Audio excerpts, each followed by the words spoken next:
Hello दोस्तों, इस video को लाइक करें, चैनल को सब्सक्राइब करें, घंटी पर क्लिक कर ऑल सेलेक्ट करें हमारी वीडियो सबसे पहले देखने के लिए। अगर आपको हमारी वीडियो अच्छी लगी तो कमेंट करके जरूर बताएं। খবর শুনছেন দুর্গাপুর সংবাদ চ্যানেল থেকে। আজ মঙ্গলবার 23 তারিখ। জানাবো আজকের বাছাই করা গুরুত্বপূর্ণ 10টি তাজা খবর। শুরুতেই হেডলাইন। বিজেপি ভোট করাতে পারে না, দিলীপের সুরেই এবার বিস্ফোরক অর্জুন।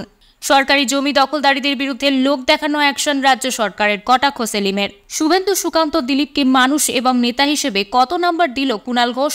21 জুলাই সভা থেকে বকখালি, সমুদ্রে ডুবে মৃত্যু শিলিগুড়ির যুবকের, দেহ বাড়ি ফেরানো হবে মঙ্গলে। তৃণমূল বলছে সুকান্ত মজুমদারকে ভোট দিয়েছেন, ওনাকে বলুন। অভিযোগ এলাকাবাসীর।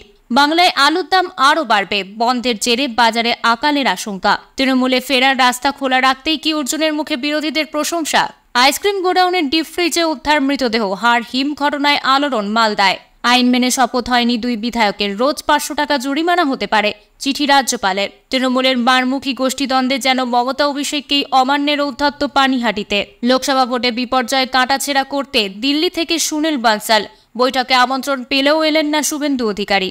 বাংলায় অনুপ্রবেশকে বৈধতা দিতে চাইছেন মমতা, অভিযোগ বিজেপির। বাংলা কি হচ্ছে বাংলাদেশ? 3 দিন ভারী বৃষ্টির পূর্বাভাস কলকাতা সহ জেলায় জেলায়। প্রতিদিন নিয়মিত সঠিক খবর শোনার জন্য দুর্গাপুর সংবাদ চ্যানেলটিকে সাবস্ক্রাইব করুন।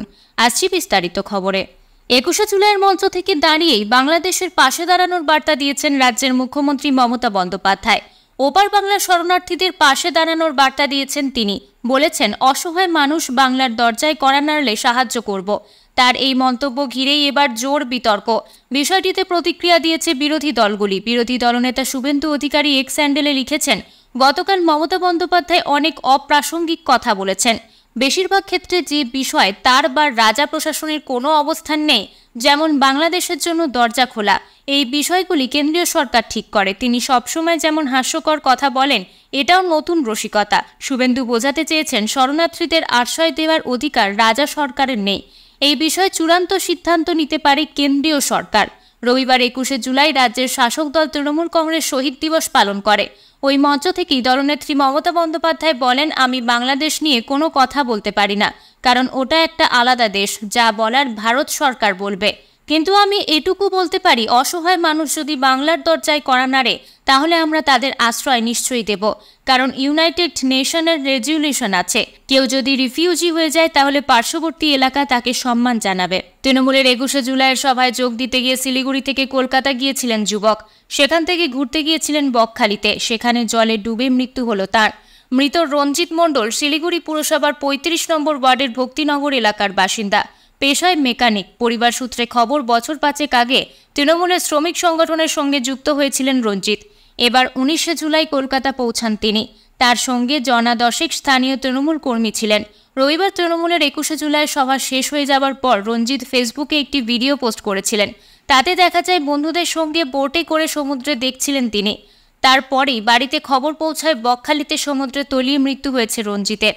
রঞ্জিতের মৃত্যুর খবর বাড়িতে পৌঁছানোর পরই কলকাতার উদ্দেশ্যে রওনা দেন তার ছেলে শুভম মণ্ডল। শুভম বলেন, আমার বাবা বছর 5 আগে তৃণমূলের শ্রমিক সংগঠনের সঙ্গে যুক্ত হন। সেখানে কয়েকজনের সঙ্গে বাবার মনোমালিন্য চলছিল, আবার ওদের সঙ্গেই কলকাতা গিয়েছিলেন বাবা। আমরা আপত্তি করেছিলাম। পরিবারের বক্তব্য, তারা বিষয়টি নিয়ে পুলিশের দ্বারস্থ হবে। ময়না তদন্ত শেষে মঙ্গলবার মৃতদেহ শিলিগুড়ির বাড়িতে ফেরানো হবে বলে খবর পরিবার সূত্রে। এই খবর শুনছেন আপনারা দুর্গাপুর সংবাদ চ্যানেল থেকে। প্রিয় দর্শক, আপনাদের কাছে একটি বিশেষ অনুরোধ। আমরা এই ভিডিওটায় 3000 লাইক এবং 2000 সাবস্ক্রাইবার টার্গেট করছি। যারা এখনও পর্যন্ত আমাদের চ্যানেলটিকে সাবস্ক্রাইব করেননি, তারা অবশ্যই আমাদের চ্যানেলটিকে সাবস্ক্রাইব করে আমাদেরকে সাপোর্ট করুন। ফিরে আসছি খবরে। ফের বিস্ফোরক কুণাল ঘোষ। এবার রীতিমতো নম্বর দিয়ে রাজ্য বিজেপির নেতাদের মূল্যায়ন করলেন তৃণমূল নেতা। তীব্র কটাক্ষ করে কুণাল ঘোষের মন্তব্য, নাচতে না জানলে উঠোন বাঁকা। যখন ভোট পেয়েছিলেন, জয় পেয়েছিলেন, তখন ভোট জানতেন, এখন বলছেন জানি না। সুকান্ত মজুমদার বলছে, বিজেপির নতুন দল, কে এদের বিশ্বাস করবে? হাঁটি হাঁটি পাপা নাকি? কুণাল ঘোষের তোপ, সিপিএমের ভোট পেয়ে রমরমা হয়েছিল বিজেপির, এখন ভাটা এসেছে। সুকান্ত মজুমদার উচ্চশিক্ষিত, জেনুইন ভদ্রলোক, গাছপালা চেনেন। আর দিলীপ ঘোষ অনেক বড় নেতা, আর এদের থেকে বড় শুভেন্দু অধিকারী। আমাদের সঙ্গে বিশ্বাসঘাতকতাও করেছে। কিন্তু আমাদের দলে কাজ করে, প্রশাসনে কাজ করে ও অনেক অভিজ্ঞতা সম্পন্ন। ঘরোয়া শরিকি গন্ডগোল হচ্ছে। বিজেপি তো তৃণমূলের থেকে অনেককে নিয়ে গেল। তারা নাকি ভোট জানতো। আসলে কি কোচিং ক্লাস হয়নি? ভালো টিচার নেই জানতাম, ভালো পড়ুয়াও নেই। আরও এক ধাপ এগিয়ে এরপর 3 নেতার রীতিমতো মার্কশিট দিয়ে দেন কুণাল ঘোষ। সুকান্ত মজুমদার উদ্ভিদ চেনেন, দিলীপ ঘোষ কর্মীদের সঙ্গে মিশতে পারেন, বড় নেতা। আর শুভেন্দু অধিকারী হলো তৃণমূলের মেড নেতা। ত্রিভুজের মারামারি চলছে। সুকান্ত মজুমদার বিজেপি নেতা হিসেবে 2 মানুষ হিসেবে নয়, দিলীপ ঘোষ নেতা হিসেবে 7 মানুষ হিসেবে নয়, শুভেন্দু অধিকারী বিজেপি নেতা হিসেবে 9 মানুষ হিসেবে 4। শুধু নম্বর দিয়েই ক্ষান্ত হননি। এরপরে শুভেন্দু অধিকারীর জন্য বিশেষ পরামর্শ দেন তৃণমূল সাংসদ কুণালের কটাক্ষ, শুভেন্দু অধিকারী একটা গানের শিক্ষক খুঁজে নিন, শিখে নিন। পুলিশি অভিযানে বাজেয়াপ্ত হলো প্রায় কোটি টাকার জাল লটারির টিকিট। বিক্রির আগেই ধরা পড়ল এক গাড়ি লটারির টিকিট। অভিযোগ, রাজ্য সরকারের কর ফাঁকি দিয়ে এই লটারির কারবারই শুরু হয়েছে আসানসোলে। দক্ষিণ ও উত্তর থানার যৌথ অভিযানে বাজেয়াপ্ত হয় প্রায় 9 লক্ষ জাল লটারির টিকিট, যার আনুমানিক বাজার মূল্য 90 লক্ষের কাছাকাছি। এই ঘটনায় 2 জনকে গ্রেপ্তার করে সোমবার আসানসোল আদালতে তোলা হয়। গোপন সূত্রে পুলিশ খবর পায় দিল্লি থেকে ট্রেনে করে জাল লটারির টিকিট আনা হচ্ছে এবং স্টেশনের বাইরে থেকে এই লটারি শিল্পাঞ্চলের বিভিন্ন প্রান্তে নিয়ে যাওয়া হবে। সেই মতো পুলিশ নজরদারি শুরু করে। দক্ষিণ থানার অন্তর্গত কালীপাহাড়ি নাকা পয়েন্টে একটি অটোকে আটক করে। সেই অটোতে তল্লাশি চালাতেই উদ্ধার হয় 9 বস্তা জাল লটারি। ঘটনায় ওই অটো চালক সহ এক যাত্রীকে গ্রেপ্তার করা হয়। আসানসোল দুর্গাপুর পুলিশ কমিশনারেটের এসিপি বিশ্বজিৎ নস্কর বলেন, গোপন সূত্রে খবর পেয়ে কালীপাহাড়ি নাকা পয়েন্টের কাছে ওই অটোটিকে আটক করা হয়। অটোর মধ্যে থেকে জাল লটারি আটক করা হয়েছে। সম্ভবত ভিন রাজ্য থেকে এই লটারি ছেপে শিল্পাঞ্চলে আনা হচ্ছিল। প্রাথমিক তদন্তে জানা গিয়েছে পাণ্ডবেশ্বর এলাকাতে এই লটারি নিয়ে যাওয়ার কথা ছিল। এবার বিজেপির আত্মসমালোচনা অর্জুন সিং এর গলায়। দিলীপ ঘোষের সুরেই ভোট করানো নিয়ে বিজেপির সমালোচনায় সরব হলেন ব্যারাকপুরের প্রাক্তন সাংসদ অর্জুন সিং। তার সাফ কথা, আমরা ভোট করাতে পারি না। বিরোধী হলেও তাদের থেকে অনেক কিছু শেখার আছে। রবিবারই একই ধরনের কথা শোনা গিয়েছিল দিলীপ ঘোষের গলাতেও। রবিবার বিষ্ণুপুরে দিলীপ ঘোষ বলেছিলেন, ভোট কিভাবে করাতে হয় আমরা জানি না। এই প্রসঙ্গ টেনে সোমবার ভাটপাড়ায় নিজের বাড়ির মজদুর ভবনে সাংবাদিকদের মুখোমুখি হয়ে অর্জুন সিং বলেন, দিলীপদা অনেক সিনিয়র নেতা। এই ঘটনা উনি গতদিন অনুভব করতে পেরেছেন। আমি অনেকদিন ধরেই বলছি বাংলায় ভোট হয় না, ভোট করাতে হয়। এবার নিচু স্তর নিয়ে দলকে ভাবতে হবে, সংগঠন কার হাতে দিতে হবে, কোন লোক কাজ করবে। ব্যারাকপুরের প্রাক্তন সাংসদের আরও সংযোজন, আমি কাউকে ছোট করছি না, তবে একজন তৃণমূলের ইউনিয়নের অধীনে টোটো চালাবে, আবার সেই যদি বিজেপির মণ্ডল সভাপতি, বুথ সভাপতি বা শক্তি প্রমুখ হয়, তাহলে তো কোনো দিনই কাজ করতে পারবে না। আর তো সবসময় ভয় থাকবে টোটো বন্ধ হয়ে যাওয়ার। উদাহরণ টেনে অর্জুনের দাবি, আমি এখনো মণ্ডল প্রেসিডেন্ট দেখেছি অটো চালাচ্ছে আর অটোর পেছনে তৃণমূলের প্রচারের ব্যানার লাগিয়ে ঘুরে বেড়াচ্ছে। ভোটের দিন তার দেখা পাওয়া যাচ্ছে না। দিলীপ তা অনেক পরে বুঝলেন, তাও ভালো। ওর মতো লোক যদি সরব হন তাহলে বিজেপির নিচু স্তরে সাংগঠনিক যে ত্রুটি আছে আমরা ঠিক করতে পারবো। এরপরই বিস্ফোরণ ঘটান অর্জুন। বলেন, আমাদের কর্মীরা মিটিং মিছিল ভালো করতে পারে, কিন্তু বাংলায় তো ভোট হয় না, মানুষ ভোট দিতে পারে না, তাই ভোট করাতে হয়। আমি এমনও দেখেছি একজন লোকসভার কনভেনার, সেই লোকই বুথের ইনচার্জ, সেই আবার বুথে বসছে, তার বাড়ির লোক শক্তি প্রমুখ। তারা জীবনের কোনোদিনও ভোটার স্লিপ বিলি করে না, প্রচারে বাড়ি বাড়ি যায় না। আমরা ভোট করাতে পারি না, বিরোধী হলেও তাদের থেকে অনেক কিছু শেখার দরকার আছে। শিখলে কিন্তু আমরা ভোট করাতে পারবো। পরপর 2 বার বিজেপি জিতেছে বালুরঘাট লোকসভা কেন্দ্রে। এবারও সুকান্ত মজুমদারই সাংসদ হয়েছেন এই কেন্দ্র থেকে। আর বিজেপি জেতার পর সাংঘাতিক অভিযোগ বালুরঘাট পুর এলাকায়। পুরসভার 25টি ওয়ার্ড মিলিয়ে প্রায় 25,000 ভোটে লিড পেয়েছে বিজেপি। এর মধ্যে অভিযোগ, বিজেপি লিড পাওয়ার পর 25 নম্বর ওয়ার্ডের বাসিন্দারা কোনো নাগরিক পরিষেবাই পাচ্ছেন না। বালুরঘাট পুরসভার 25 নম্বর ওয়ার্ডের সুকান্ত কলোনি সহ বেশ কয়েকটি এলাকার বাসিন্দারা এমন অভিযোগ তুলেছেন। পুরসভার পরিষেবা না পেয়ে সোমবার বিকেলে বালুরঘাট মহকুমা শাসকের দ্বারস্থ হন তারা। এই ওয়ার্ডের বাসিন্দাদের অভিযোগ, এলাকায় দীর্ঘদিন ধরে আবর্জনা পরিষ্কার করা হচ্ছে না।